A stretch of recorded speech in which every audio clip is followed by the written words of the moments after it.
Another highly significant vernacular log structure restored by Black River's Project Reach is the 1833 William Looney Tavern, located on the west bank of the 11-Point River in Randolph County. My name is Tommy Jameson, and I've served as the preservation architect for this restoration project. The restoration of the 1.5-story dog trot, listed on the National Register of Historic Places, began in 2009 and was completed in 2010 with generous funding from the Arkansas Natural and Cultural Resources Council. Our period of interpretation for the structure is the 1840s, when it served the commercial interests of its builder, William Looney. A dendrochronology study, or dating of the logs by counting the tree rings, established that the structure was built in the early 1830s. We know Looney settled this farmstead in the first decade following the 1803 Louisiana Purchase, and that this was never his dwelling house. William Looney died in 1846. In that short period of time, the possible functions of this dog trot have been one of the greatest of our challenges to understand. History plays a part in the investigation. We knew that William Looney was a civil servant and that people were coming to visit him frequently. Historic documents support that he probably had a tavern or inn where visitors stayed. Perhaps some of those visits were to purchase the apple brandy we know he produced. There are no clear records that tell the full story. Along with historic records, this carefully crafted dog trot, constructed by skilled folk builders, including William Looney's small number of slaves, has added more clues to the detection of the story. While there are several definitions of dog trot, we're using a definition from a report written by a heritage studies student at BRTC. It comes from observations of the family dog lying in the breezeway or hallway that separates two log pens under one roof. The dog lies in the shade over on one side of the breezeway in the morning. Then, when the sun moves across the afternoon sky, he comes over to the other side, chases the shade, trotting back and forth, therefore dog trot. Indeed, the craftsmen working on the William Looney Tavern chased the shade in just the same fashion on hot summer days. They worked on the shady side in the mornings and then switched sides in the afternoon, chasing the shade. Even under many layers of later fabric and alterations, the skeleton of the structure told us it was very skillfully crafted. 25 pair of roofing rafters reveal hand-fabricated pit-sawn timbers, which were hewn into 6x6s and then pit-sawn into 3x3s, then marked with Roman numerals and pegged at the tops. The restoration processes selected were based on preservation of this highly significant historic fabric. So as the project began, we began with what we thought were our initial cut at what was going to be the logs to be replaced, and early on we determined we needed a way to identify these logs.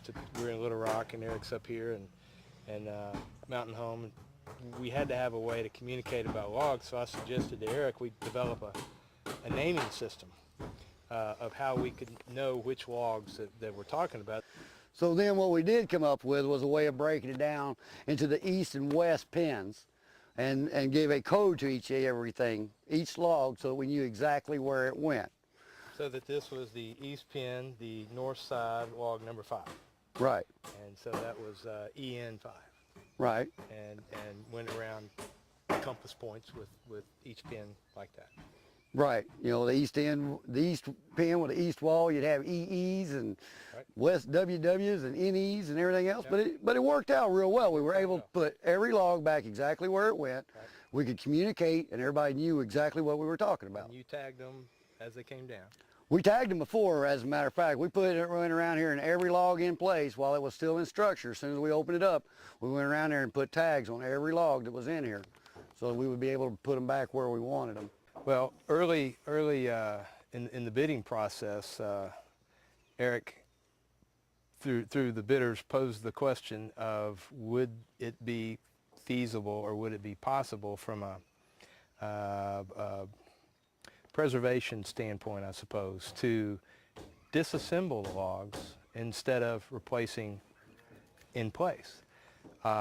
We knew that the bottom 3 to 5 logs were in poor condition all the way around the building, and Eric had a valid concern that there was a safety issue about the possibility of the story and a half of logs coming down, as well as the efficiency side of it, where it could likely be taken down, unstacked, and restacked more economically than it could be replaced in place. So we posed the question to the Arkansas Historic Preservation Program, who, of course, Brian Driscoll there has to review our plans and approve them in advance, and he thought that would be an acceptable method of restoring the structure to disassemble and reassemble. So, Eric, I'll let you describe the difference, because replacing a log in place is pretty challenging. Oh, absolutely. You know, by removing it, we were able to take and go ahead and build it like it would have been done the first time, course at a time. As we found on the other jobs where we have replaced them in place, it's quite a ordeal to take and get in and jack up and separate the courses of a log so we can get that one out. And you do it from the bottom up. Right, and we still have to build it from the bottom up, so you've got the whole structure holding up above you to start with.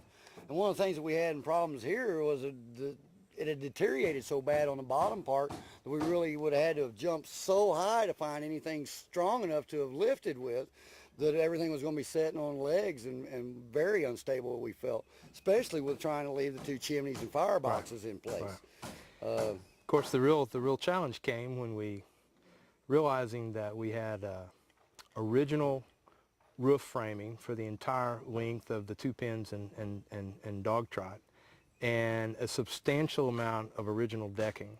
We said okay, but the roof had to come off intact, and the second floor of the dog trot had to come off intact. Intact in that it was taken off in 3 pieces. And so Eric and crew sort of carefully saw cut the decking over the gable ends, and it was removed in 3 pieces. The roof came off in 3 pieces, and then the floors came off in 2 pieces, and then the logs came down, and the tower cam is the record of the event. I'll have to say it was a pretty scary day pulling up here for the first time and seeing the foundation and the cellar and the 2 chimneys. Right. That was scary. Everything's gone. Where did our historic building go? Right, and it was sitting in piles. It was out there. Yard, it was out in the yard. Covered with tarps. By lifting the roof off, while it was a bit of a challenge, it also was a bit of a reward when we came back and was able to fit the floor and the roof back in its original spots with the same clearances off of the chimneys and stuff. And as a matter of fact, the same elevations and stuff. I thought it was a real good testament to what my guys had done out here on the job of getting it back where it belonged. Pretty amazing. I thought it was. It was incredible. I'll pat you on the back. It worked real well, and Sure did. in this case, I think it was absolutely the right way to go. I do too. I'm not sure it's right every time. No. But I think here it definitely was. I agree. I think in our other times when we did them in place, those were the right calls at that time, Right. and I believe that this was the right call at this time. Right. Once the roof was back in place, the open ceiling of the smaller pen brought us back to an earlier question. Just what was the staining that penetrated the upper logs and ceiling? How was this room used? A visitor, experienced in historic interpretation, stepped into the room and said, "Ah, staining from the angel's share." This is one of the ongoing investigations, and indeed BRTC students who had already conducted studies of early distilling are now participating in solving questions as to whether this dark residue is indeed the angel's share or warehouse staining, as biologists refer to it. The students have been doing research for what's called the angel share. It is a theory that it's the alcohol that arises from where the brandy, the alcohol was manufactured in the building, and it actually rises and settles on the roof of the building on the interior side and then forms a black structure. The next step is to actually go visit the Looney structure that has the residue on the ceiling, take some samples of it, bring it back to the lab, and do some analysis based on what research they've done to see what we can determine what it actually might be. Another significant clue to the evolutionary changes evidenced in this structure is the fact that post-Civil War owners, the Downey family, clarified that their stonemason ancestors had dug the cellar. This information corresponded with evidence noted by archaeologists. It also supported the findings of archaeological excavations prior to disassembly of the structure that domestic occupation did not occur until right around or following the Civil War. The Downeys were stonemasons, and they made significant alterations to the structure for domestic occupation. The question was then raised as to just when the fireboxes and chimneys were constructed. No definite answer is yet available, and for that reason we have not added mantles, making a statement about the unfinished nature of our ongoing studies for this structure. Just like in other investigations, we had to reconsider our old perspectives and establish new ones as new information is revealed. And the most important questions to resolve have come into focus late in our investigation, after initial restoration work pared down the later alterations and we got down to basic framework or the skeleton of the structure. One might ask, why build such a substantial secondary structure?